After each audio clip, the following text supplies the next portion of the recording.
Sir ये एक और केस है, ये इस पे पता नहीं आपकी नजर कभी पड़ी या नहीं। ये इसको मुझे याद पड़ता है, मैंने कवर किया था। ये केस है एक जफर भट्टी का, 56 हम्म ईयर ओल्ड है। इनको हम्म रावलपिंडी में इनके खिलाफ जो लाइफ सेंटेंस है, उम्र हम्म कैद, वो ब्लास्फेमस टेक्स्ट मैसेज भेजने के इल्जाम में इनको अपहेल्ड की गई है। यानी ये हम्म इनको बता दिया गया, दोबारा सुना दी गई है कि ये इनको सजाए उम्र उम्र कैद की सजा इनको मिलेगी ब्लास्फेमी करने पे जो टेक्स्ट मैसेजेस के जरिए हुई। और इनको ये जो बंदा है, ये बड़ा डिफिकल्ट केस है। मैं मोस्टली समझता हूँ कि हाँ कुछ ना कुछ शरारत की होगी किसी ने कहीं ना कहीं, जो हम डिस्करेज करते हैं कि ना करो जब आप पाकिस्तान में। लेकिन ये बंदा मुझे जेन्युइनली इनोसेंट लगता है, क्योंकि हम्म बड़ी अजीब अजीब केसेस में डिटेल्स हैं। ये मैंने पढ़ा था कल डिटेल से।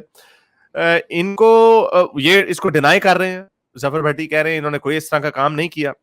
इसमें जो सबसे अजीब चीज है, इनके नाम की जो ऑडियो सैंपल मांगा गया, जब आप सेलुलर कंपनी से सिम करते हैं तो अपेरेंटली वो एक्टिवेशन के लिए आपसे बात करते हैं और वो रिकॉर्ड होता कि ये आपने एक्टिवेट कराई है सिम। इनके नाम पे सिम रजिस्टर की गई जिसका इनको पता नहीं, जो इनके पास कभी थी नहीं। हम्म उन्होंने फिर पुलिस ने वो ऑडियो सैंपल सेलुलर कंपनी से मांगा, और जब उसको चलाया फोरेंसिक एनालिसिस के, उसको अदालत में चलाने की जब कोशिश की तो वो चली नहीं, वो ब्लैंक थी। तो हम्म यानी बियॉन्ड रीजनेबल डाउट जिसे कहते हैं, वो केस नहीं है ये। हम्म क्योंकि इनका मुद्दा ये था कि भाई इसको, ये ताहिर बशीर जो उनके लॉयर है, वो कह रहे हैं कि क्वाइट क्लियर है कि भट्टी को ट्रैप किया गया है in case through his phone. ये इनके नाम का सिम कार्ड बनाया गया। Bhatti never possessed the SIM, but his phone set was mysteriously used to send those blasphemous text messages. It is quite clear that the convict was trapped in this case. यानी ये SIM इन्होंने कभी देखा भी नहीं था, इनके नाम का सिम कार्ड रजिस्टर किया गया। When someone calls a cellular company for activation of the SIM card, their voices are recorded. In this case, the SIM used in the alleged offense was activated 3 times. The first 2 times by some people related to हाँ Miss Khan, जो कि third person है, and the third time by the woman herself. ये miss Khan के ऊपर भी कोई blasphemy का केस है, दैट्स अ सेपरेट केस। तो ये कुछ और लोगों ने इनके नाम के रजिस्टर किए, और जब ये बुलाई गई तो क्या कहते हैं, ये फोरेंसिक एनालिसिस का नहीं हो सका।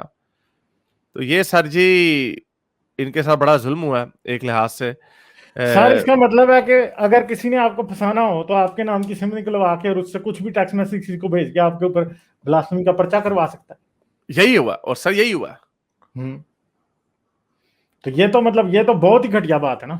यही हुआ। और ये मैं एक और क्रिश्चियन का केस सुन रहा था, जिसमें उन्होंने वो लड़के के साथ, वो मेरा ख्याल इस्लामाबाद का क्रिश्चियन था, उनका उनके ऊपर रातों रात इल्जाम लगा। उनकी दुकान खरीदना चाहते थे वो, और नहीं खरीदी, वो नहीं बेच रहे थे, तो उनके ऊपर रातों रात ब्लास्फेमी का इल्जाम लगाया। उस बंदे ने टेक्स्ट मैसेजेस भेजे और मशहूर कर दिया कि इसने रसूल अल्लाह को गालियां दी हैं वगैरह वगैरह, कुछ इसी तरह का केस था। उसको फिर वो भाग गया। उनको बताया गया कि एक मॉब आ रहा है आपको मारने के लिए। उनकी दुकान में कोई करोड़ों का सामान पड़ा हुआ था, वो कैश वगैरह नहीं लेके जा सके, वो भाग गए। उनकी जमीन, उनकी सामान पहले निकाल दिया, फिर आग को जलाया, to say that everything's burned. लेकिन वो बंदे को फिर बुला लिया गया, उसको कहा कि तुम्हारे माँ बाप को अरेस्ट करेंगे नहीं तो उनके ऊपर मुकदमे डालेंगे, you have to come back. तो वो चला गया वापस, और फिर उसकी कहानी बड़ी दर्दनाक है। I will try to get उसका इंटरव्यू करने की कोशिश करेंगे। तो ये हो रहा है इस मुल्क में। तो वो बंदा आज तक पाकिस्तान में है, निकल गया वहां से? I think he has escaped now. लेकिन जो क्योंकि वो खुल के इंटरव्यू अब देता फिर रहा। ये जो हम आपको बता रहे हैं कि ये जो पहला इशू जो उन्होंने बताया अभी पीटीआई के एमएनए ने, एमपीए ने, कि यही एक इशू है पाकिस्तान में माइनॉरिटीज का, कि उनकी बच्चियां उठाई जाती हैं। वो एक सबसे बड़ा इशू है, लेकिन ये भी एक बहुत बड़ा इशू है जो बड़े आराम से इल्जाम लग जाता है। और इसी स्टोरी में सर एक और बंदे के ऊपर भी केस लगा, मुसलमान के ऊपर, ब्लास्फेमी का, लेकिन उसको छोड़ दिया गया। ये भी एक है कि जो मुसलमानों के ऊपर जो ब्लास्फेमी का इल्जाम लगता है, उसको कोर्ट्स जो है किसी तरह डिस्करेज करती हैं, उसको रिलीज कर देती हैं, अनलेस यू नो कि बड़ा ही क्लियर कट केस हो। लेकिन क्योंकि वो डिस्करेज करना चाहती हैं। लेकिन जब कोई क्रिश्चियन वगैरह को होता है, इन दिस केस ये there is no beyond reasonable doubt, there is not enough evidence, इसको छोड़ देना चाहिए था, लेकिन उन्होंने नहीं छोड़ा इस क्रिश्चियन को। मेरे इस नेक काम को जारी रखने के लिए मुझे पेपैल या पेट्रियन पे जरूर सपोर्ट कीजिए, ताकि मैं अपना पैगाम ज्यादा से ज्यादा लोगों तक पहुंचा सकूं।